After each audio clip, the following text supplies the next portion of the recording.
The first snow of the season had come early that year, coating the city in a hush of white that seemed to soften even the hardest edges. Beneath the glow of streetlights, Evelyn Hart brushed a layer of frost from her coat and checked the time. Her days often blurred together, emails, deadlines, endless meetings, but that evening, a small invitation had shifted everything. He had mentioned it so casually. "There's a little dinner gathering this Saturday." "Just a few people from the office," said Adrian Wells, her composed and quietly confident CEO. "You should come." She had blinked, surprised. "Me?" Adrian's nod was effortless, his tone light. "Just dinner, a chance to talk outside of work." It wasn't pressure, it was warmth disguised as simplicity, and somehow that was enough to make her say yes. When Saturday arrived, Evelyn found herself standing outside a small, fog-windowed trattoria tucked into a quiet corner of town. She had expected something formal, a sleek restaurant filled with crisp white tablecloths and hushed business talk. Instead, she stepped into a place alive with mismatched chairs, soft music drifting from a corner speaker, and the aroma of roasted garlic curling through the air. It was imperfect, but it felt alive. Adrian was already there, seated in a corner booth. He wasn't wearing the usual armor of professionalism, no tailored suit, no polished shoes, just a dark sweater that made him look almost ordinary. When he rose to greet her, his smile was unguarded, genuine. "I used to sit right over there," he said, gesturing toward a table near the kitchen. "My mother worked here when I was a kid. The owners used to let me stay in the back while she waited tables." Evelyn's expression softened. She took the seat across from him, feeling the gentle hum of history in the air. "You've been coming here a long time?" He hesitated, then said quietly, "Not since she passed. But tonight felt like the right time." Their dinner unfolded not in the language of office memos, but in the kind reserved for long-lost friends rediscovering trust. Over steaming bowls of pasta and garlic bread, they traded stories of childhood, their struggles, their regrets, their private shames. "I used to think being poor was something you could hide," Evelyn admitted. "Like if you didn't speak of it, it couldn't follow you into adulthood." Adrian nodded slowly. "My mom cleaned offices before dawn, then worked here at night. Winters were brutal. Sometimes we had to choose between heat or groceries." Her throat tightened at the honesty of it. She remembered counting quarters at gas stations, skipping dinner so her daughter could have enough. "I always thought people like you grew up in another world," she whispered. He met her gaze, eyes steady. "I didn't become a CEO to forget where I came from. I became one so I'd never forget." Something unspoken passed between them then, a shared understanding too deep for words. The noise of the restaurant seemed to fade, until only their voices remained, low and warm like the soft light flickering on the table. Adrian leaned forward slightly, his hands folded on the table. "I didn't help you that day to impress anyone," he said, his voice almost a whisper. "I helped because I remembered wishing someone, anyone, had helped my mother. But no one ever did." Evelyn blinked fast, her eyes burning. The truth of his words wrapped around her like a quiet mercy. In that moment, something subtle yet powerful shifted inside her. The space between them, once divided by title and formality, seemed to dissolve entirely. She was no longer just his assistant, and he was no longer just the man at the top. Outside, the snow continued to fall, soft, unhurried, indifferent to the small revolutions of human hearts. They left the restaurant later than either had planned. The city had gone still beneath a white blanket. Adrian held the door open for her, and when Evelyn stepped out, she turned to glance back at the booth they had shared. The warm light spilling through the windows, the faint laughter inside, it felt like she was leaving a chapter unfinished.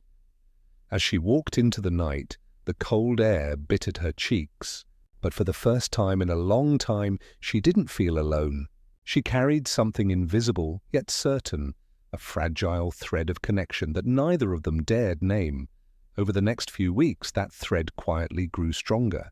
It wasn't spoken of, not directly, but it lingered in the way Adrian slowed his steps when she was near, in the ease of their small talks that stretched longer than necessary. Evelyn remained cautious, professional to a fault, but when the office lights dimmed and the city quieted, there were coffee cups shared in parked cars and walks beneath lamplight that blurred the lines between friendship and something deeper. Evelyn's daughter, Mia, bright, 5 years old and endlessly curious, adored him from the start. She began calling him Uncle Ade without prompting, and Adrian never corrected her. He picked her up when Evelyn worked late, brought picture books about talking bears, and learned her very specific hot chocolate preference, cinnamon, no marshmallows. One Sunday, the three of them built a snow fort in the park. It collapsed within minutes, sending them tumbling into laughter so genuine it startled Evelyn. For that brief, breathless moment, they weren't a boss, an assistant, and her child. They were something simpler, something dangerously close to family. But not everyone viewed it kindly. Cynthia Marlowe, the meticulous head of HR, had a way of noticing things others missed. The flicker of a look, the pause in a sentence. At first, she thought nothing of it. A passing interest, perhaps compassion, from the CEO toward a hard-working employee. But when whispers began to stir, rumors of late-night conversations and Saturday coffee, Cynthia didn't silence them. She let them breathe, feeding them subtle encouragement cloaked in polite smiles. "She's clever," someone murmured near the copier. "Single mom used to struggle. Guess she found a shortcut. From admin to the CEO's favorite, must be nice." The gossip slid through the office like a cold draft. Evelyn felt it before she heard it. Colleagues who once greeted her warmly now avoided eye contact. Lunch tables filled mysteriously before she arrived. Even her notepad bore faint imprints of cruel words once scribbled and torn away. She kept her head down, clinging to professionalism like a shield. But beneath her calm surface, she worried, not for herself, but for him. Adrian had climbed too far, too honorably, to have his name clouded by rumor. One night, when the last lights of the office burned low, Evelyn found herself at his door. Her knock was soft but steady. "I need to talk," she said. He rose immediately, concern creasing his brow. "Of course. What's wrong?" "They're talking," she whispered. "Not just whispers now. People think I'm using you, that I traded my job for favors." Adrian's jaw tightened. "That's absurd." "It doesn't matter if it's absurd," she said, her voice trembling. "It matters that they believe it. And I can't keep pretending it doesn't affect you." He looked at her for a long moment, understanding dawning before she spoke the words he dreaded. "I'm going to resign." "Evelyn, no." "I have to," she murmured. "You deserve better than this shadow." Silence filled the space between them, heavy, aching, irreversible. He didn't stop her again. He simply watched as she turned away, her hand trembling on the doorframe. Behind her, Adrian stood motionless, surrounded by the kind of quiet that breaks a man from the inside out. The days that followed Evelyn's resignation were strangely colorless. The office carried on as if nothing had changed, but to Adrian, the building itself felt different, emptier, colder. Her absence clung to the air like a forgotten melody. Papers still arrived on his desk precisely at 9 each morning, but none bore her neat handwriting. No one paused at his door with a hesitant smile and a cup of coffee just the way he liked it. 1 sugar, no cream. Evelyn, meanwhile, spent her last week finishing projects in silence. Her workspace became an island no one dared approach. Even those who'd once chatted freely with her offered only quick, awkward nods. She didn't blame them. Rumor had turned kindness into risk. At night, she would sit by the window of her small apartment, watching the snow blur the city lights. Mia slept in her room, curled up with her stuffed rabbit. Evelyn would trace the rim of her teacup and wonder if she'd done the right thing. Pride whispered yes, but her heart wasn't so sure. Then came the company's annual gala. The event had been planned for months, an evening of recognition, laughter, and polished speeches. Evelyn had almost skipped it, but Mia's excitement changed her mind. The little girl had been talking about it for weeks, about the fancy food and the princess dresses. Evelyn couldn't bear to disappoint her. When Saturday arrived, the ballroom shimmered beneath golden lights. Round tables glowed with candles and soft arrangements of pine cones, winter roses, and tiny twinkling bulbs. The air buzzed with quiet chatter, a blend of anticipation and champagne. Evelyn walked in wearing a navy dress, simple, elegant, and Mia trotted beside her in a pink gown that sparkled under the chandeliers. They took seats near the back, far from the stage. No one greeted Evelyn the way they used to. The whispers still lingered, faint but alive. She pretended not to notice, focusing instead on her daughter's bright face as she marveled at the lights above. When the music softened and the host's voice echoed through the microphone, Evelyn felt her chest tighten. "Ladies and gentlemen," the MC announced, "please welcome our CEO, Mr. Adrian Wells." Polite applause rippled across the room. Evelyn looked up despite herself. Adrian stood tall at the podium, dressed in a dark tuxedo that seemed almost too formal for him. His expression was calm, composed, but in his eyes there was something deeper, something restrained. He began with ease, thanking departments, celebrating milestones, offering quiet humor that made the crowd chuckle. Evelyn tried to listen, but her mind wandered to the dinner at the trattoria, to his hands on the table, to the look in his eyes when she said she would leave. Then, without warning, movement caught her eye. "Mia, wait!" she whispered sharply, but it was too late. Her daughter had slipped off her chair and darted across the room, weaving between tables like a little pink comet. The murmurs rose as guests turned to watch. Evelyn's heart leapt into her throat.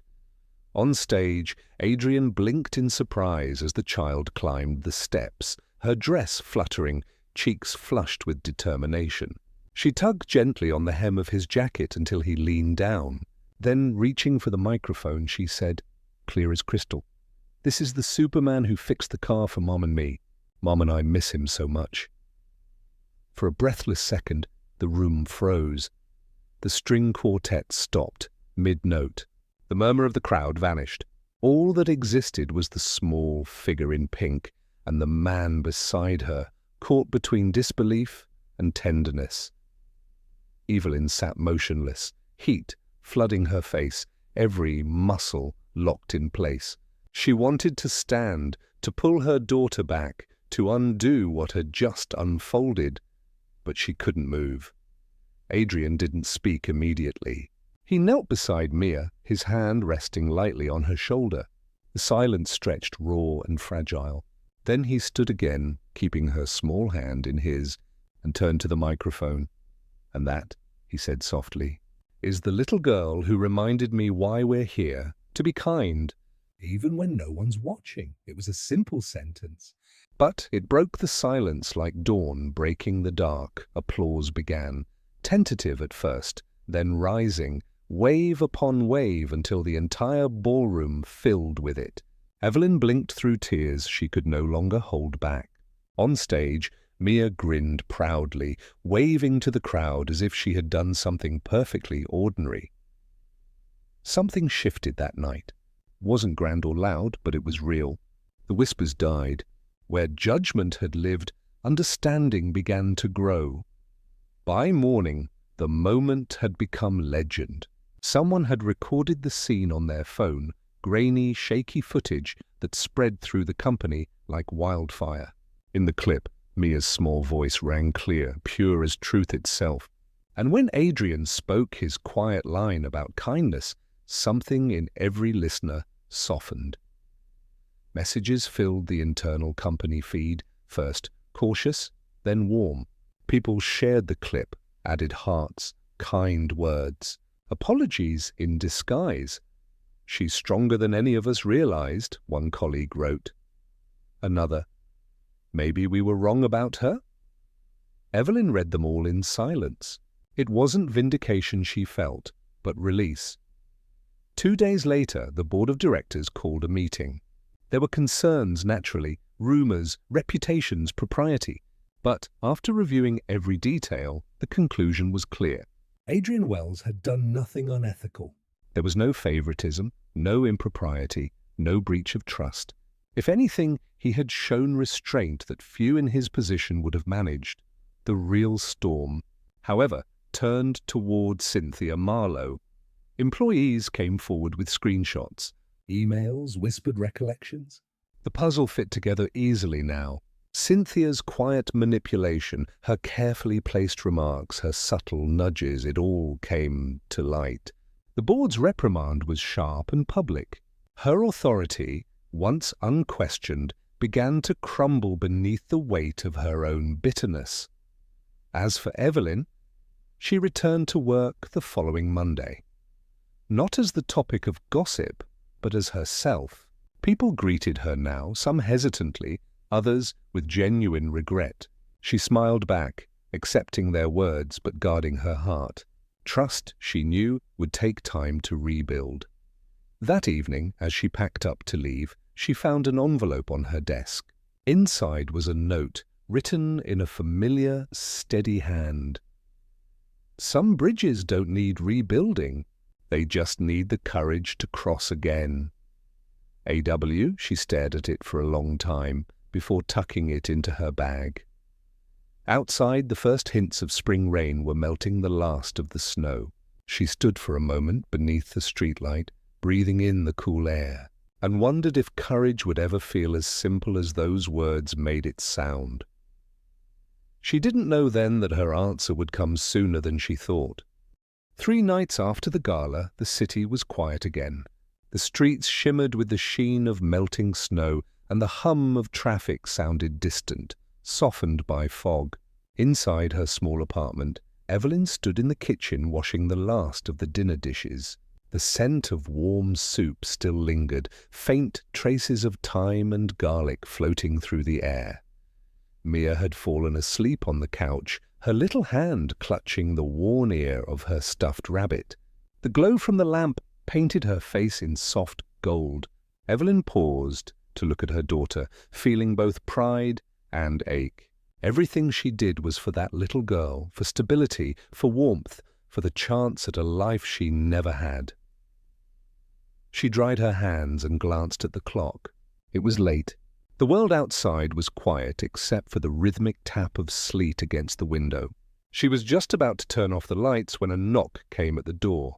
3 soft, measured taps. Her breath caught. For a heartbeat, she didn't move. Then, slowly, she walked across the small living room and opened the door.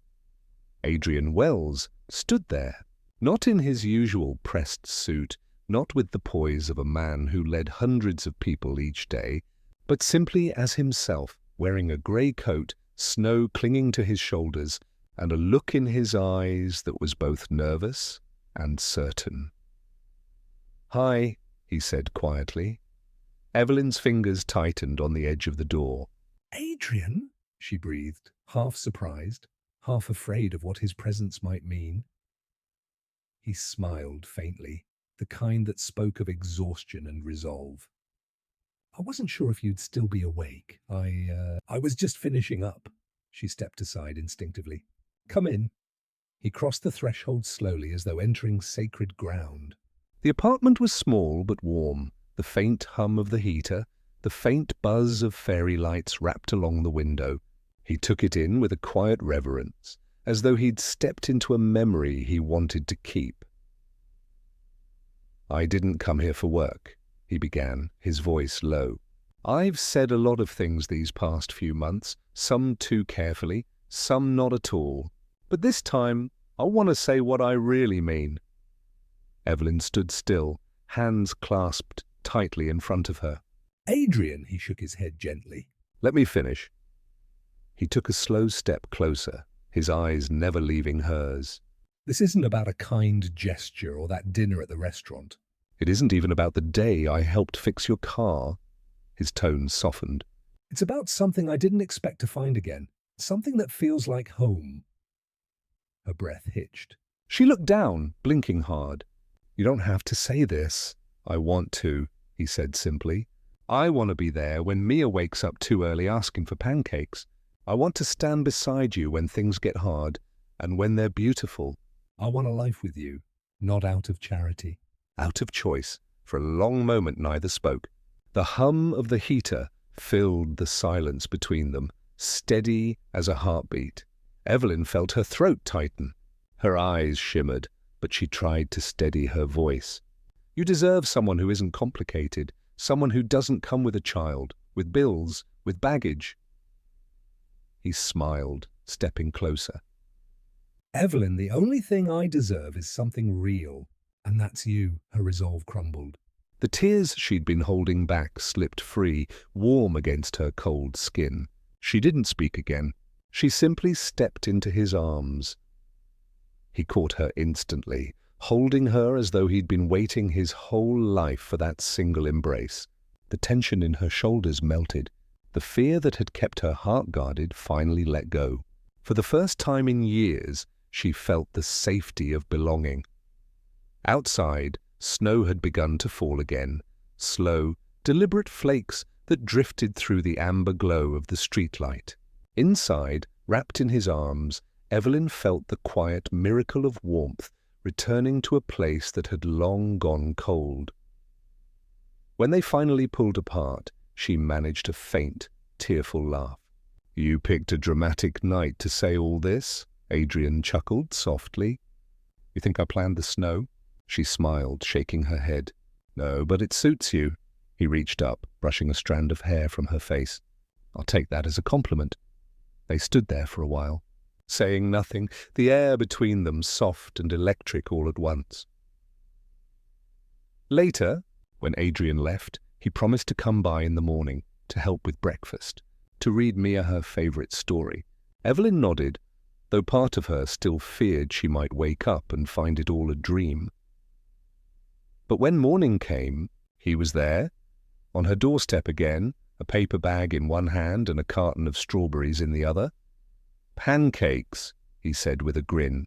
I remember the request. Mia's laughter filled the apartment, bright and unguarded, as Adrian flipped pancakes at the stove and Evelyn watched from the counter.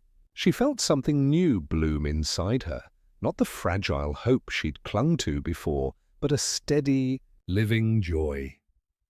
The weeks that followed unfolded quietly, naturally. They didn't rush to define what they were.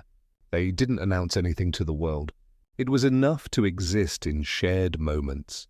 Early mornings filled with the smell of coffee, walks to the park with Mia in her pink coat, evenings spent reading on the couch while snow tapped gently at the windows. Evelyn found herself smiling more often, humming while she baked, even laughing at small things she once ignored. Adrian, who had spent years drowning in boardrooms and numbers, rediscovered something he hadn't known he'd lost, the comfort of ordinary days. One evening, he confessed with a half-smile, I used to think success was having control. Turns out it's just knowing where you'd rather be at the end of the day. And where's that? She asked. He looked at her, eyes warm. Right here. The simplicity of it struck her harder than any grand declaration. That winter gave way to spring slowly, as though reluctant to let go. Snow turned to rain, and rain to the soft green of new leaves. Evelyn's resignation letter, once a symbol of retreat, was never submitted to HR. Instead, she accepted a new role overseeing the company's outreach program, a position Adrian had quietly advocated for, but never forced upon her. It was work that mattered, helping women re-enter the workforce, providing childcare grants, building something lasting. At last, she had found a way to merge her past with her purpose, and through it all, the three of them, Adrian, Evelyn, and Mia, became a rhythm. Not perfect, not effortless, but whole. Outside their window, the seasons turned again, the sky shifting from grey to pale gold. The city, once a place of cold commutes and deadlines, had become the quiet background to something far more extraordinary, a life rebuilt, not from luck, but from kindness and courage. A year slipped by quietly, its passing marked not by grand events, but by the rhythm of ordinary joy. The city's skyline changed with the seasons, and within it, a small life bloomed, a life built on the gentle persistence of love. Winter returned to New Haven, steady and sure, blanketing the quiet suburb in white. The wind whispered against window panes, brushing through bare trees like a tender memory. Inside the little house at the end of the street, laughter threaded through the walls, mingling with the faint hum of music and the smell of baking bread. The old silver sedan, the one that had once stalled in the snow and brought two strangers together, no longer roamed the streets. Instead, it sat proudly outside a cheerful corner bakery, its hood decorated with painted flowers in spring and strings of fairy lights in winter. Children loved to climb inside, pretending they were setting off on grand adventures. Locals called it the love car. The bakery was Evelyn's dream, born from years of late-night sketches and quiet conversations. She had named it Liar's Table after her daughter, whose laughter had filled every turning point in her life. Inside, warmth and sweetness lived in every detail. Soft yellow light poured across polished wooden counters. The scent of cinnamon rolls mingled with the faint aroma of roasted coffee beans. A chalkboard behind the counter displayed the day's specials: lemon honey tart, cinnamon pecan loaf, hot chocolate, cinnamon... No marshmallows. It was her signature. Adrian had helped fund the shop, of course, but quietly, never making his role known. "It's your dream," he told her when she protested. "I'm just here to help it rise." He'd meant it. The bakery was hers, her design, her recipes, her heart in every pastry.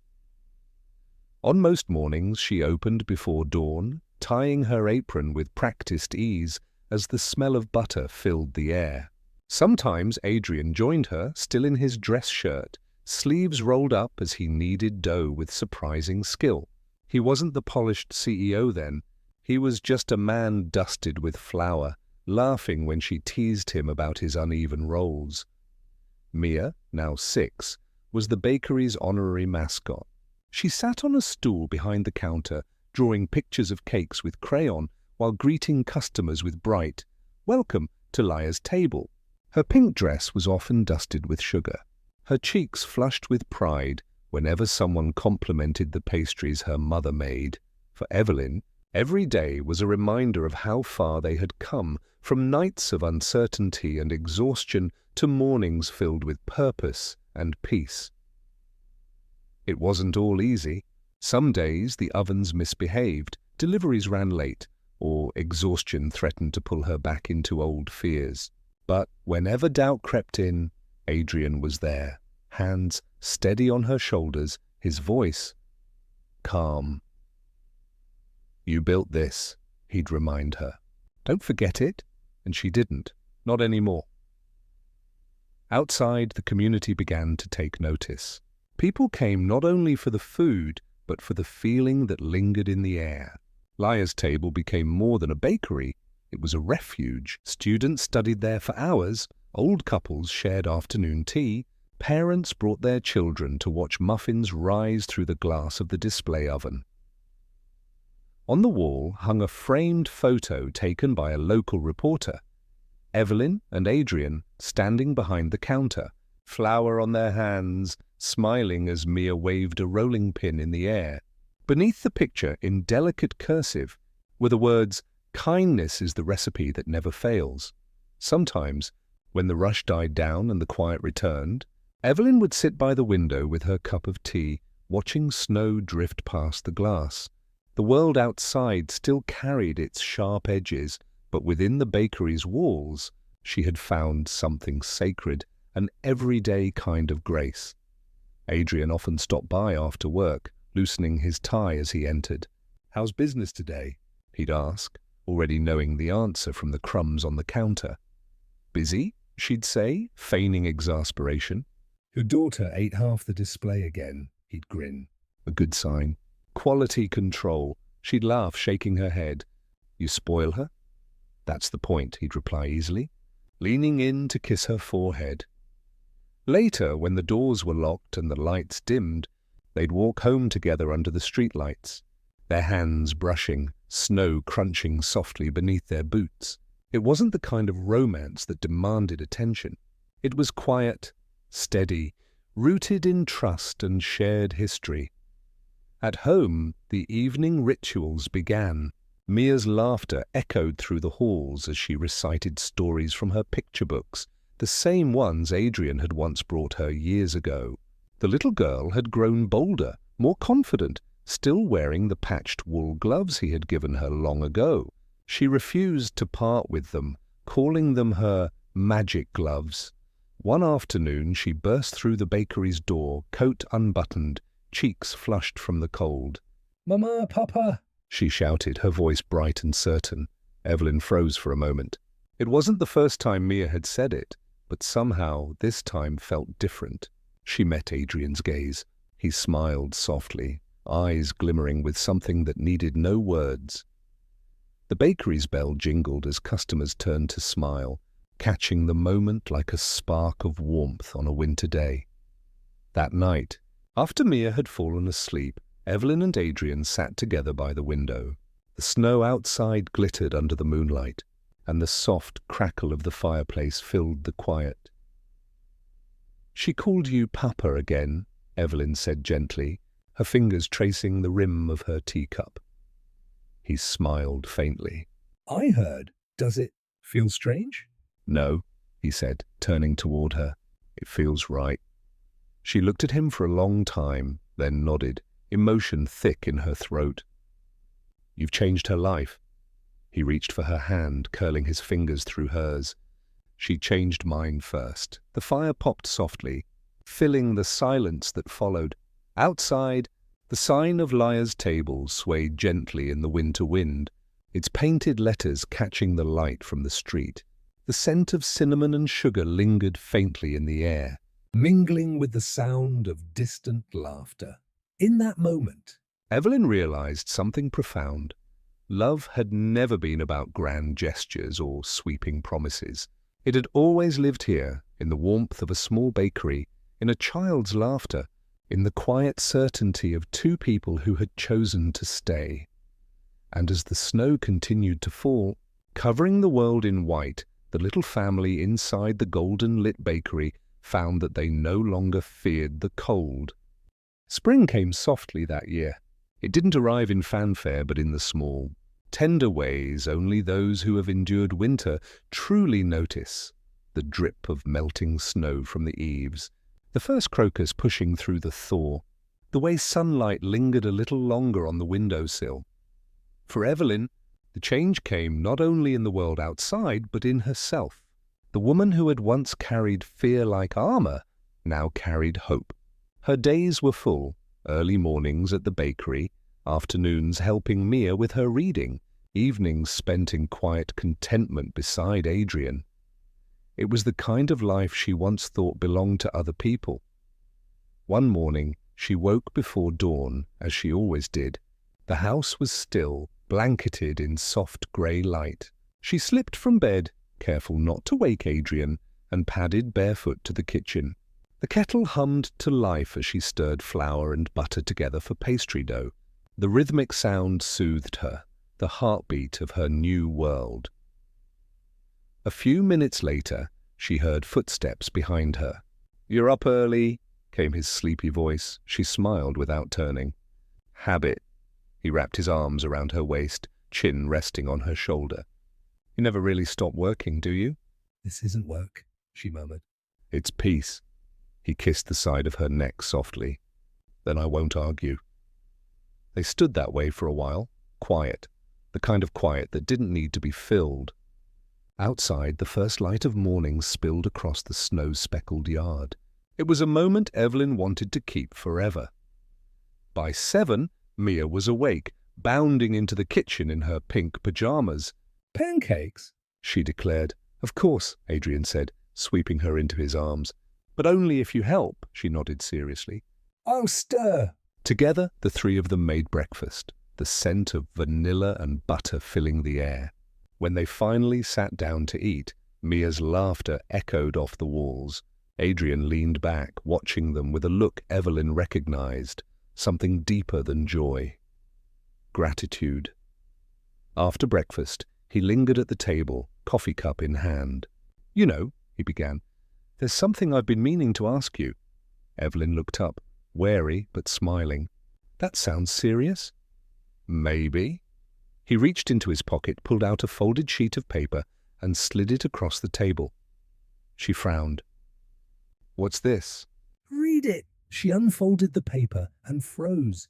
It was a lease agreement. "For a second location." "Adrian," she began, stunned.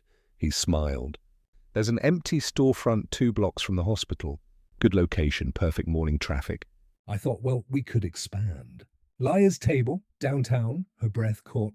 "I can't." "Yes, you can." He leaned forward. "You've built something beautiful, Evelyn. People come not just for pastries, but for what you've created here. It's time to let it grow." Tears stung her eyes. "You always believe I can do things I'm not sure I can." "That's because you always can," he said simply. She laughed, shaking her head. "You make it sound easy." He reached across the table, taking her hand. "Not easy." "Worth it." Evelyn pressed her lips together, overwhelmed. For so long she had lived in survival mode, never daring to dream this big. Now the future stretched before her like an open road. She signed the lease a week later. The next few months were a blur of paint samples, menu designs, and late nights planning with Adrian. He handled logistics. She chose colors and fabrics. Mia appointed herself chief cookie tester, sampling every batch with serious devotion. When Liar's Table, downtown, opened in early summer, the turnout was beyond anything Evelyn imagined. People lined up outside before sunrise, some holding flowers, others bringing small gifts. The local paper ran a feature titled "Kindness Bakes Best." That evening, after the last customer left, Evelyn stood in the middle of the new bakery, exhaustion and pride mingling in her chest. The lights glowed soft gold, the walls smelled of sugar and coffee, and outside the window, fireflies flickered in the twilight. Adrian joined her, his tie loosened, sleeves rolled to his elbows. "You did it," he said quietly. She turned, smiling. "We did." He shook his head gently. "No, you built this. You took what the world tried to break and turned it into something that heals." Her throat tightened. "I couldn't have done it alone." "I didn't fix you, Evelyn," he said softly. "You were never broken." "I just stood close enough so you'd remember your strength." She looked at him then, really looked, and saw not the man who had once been her boss, but the man who had stood beside her through every storm. "Thank you," she whispered. He smiled, brushing a strand of hair from her face. "For what?" "For staying." He didn't answer. Instead, he kissed her, slow, deep, and full of the quiet certainty that they were, finally, home. The months that followed became their rhythm. Mornings began with laughter and flour. Afternoons ended in sunlight streaming through the bakery windows. Evenings found them at the same kitchen table, sharing stories, while Mia built towers from sugar cubes. The world outside continued to move, fast, impatient, but inside their small circle, time slowed. One night, after Mia had fallen asleep, Evelyn found herself standing on the porch, wrapped in a blanket. The stars shimmered above, bright and endless. Adrian stepped outside moments later, slipping an arm around her shoulders. "Do you ever think about that night?" he asked quietly. "The night the car broke down?" He nodded. "All the time," she admitted. "I used to think it was the worst night of my life." "Now," she smiled faintly, "now I think it was the best thing that ever happened." He pressed a kiss to her temple. "Funny how life works like that." They stood together, the hum of crickets filling the air, the scent of blooming lilacs drifting through the night. Inside, their daughter, slept peacefully, a small, living reminder of everything they had built from brokenness. Evelyn leaned into him. Do you think it'll always be like this? He hesitated. Not always. Life changes. But the love... He paused, tightening his hold. That stays, she smiled, resting her head against his chest. That's enough. And in that quiet moment, as dawn began to stir in the distance, Evelyn realized that the promise of morning was not in what tomorrow held, but in the hands she held now. Winter returned, soft and familiar, a whisper instead of a storm. The town lay beneath a quilt of white once more, streets hushed beneath the steady fall of snow. In the little house on Maple Lane, the windows glowed amber, and inside, laughter mingled with the scent of gingerbread and pine. Evelyn stood at the counter, flour dusting her sweater, as Mia rolled cookie dough with determined focus. Like this? The girl asked, pressing a star-shaped cutter into the dough. Perfect, Evelyn said, leaning down to kiss her forehead. Your stars are the best ones. Adrian entered from the living room, carrying a small box wrapped in brown paper. Mail came early, he said, setting it on the counter. Looks like it's from your old team. Evelyn wiped her hands and opened it carefully. Inside were photos, snapshots of the bakery opening, handwritten notes from colleagues, a small silver charm shaped like a car. She laughed softly, touched. They still remember. Of course they do, Adrian said. You taught them what grace looks like, she smiled, tracing the tiny car charm with her thumb. It felt like a lifetime ago, the cold, broken night that had changed everything. Later that evening, as snow thickened outside, they gathered in the living room. The fire crackled, throwing light across the walls. Mia nestled between them on the couch, her head resting against Evelyn's arm. Tell it again, she murmured sleepily. Story about the car, Evelyn chuckled. You've heard it 100 times. Please. Adrian grinned.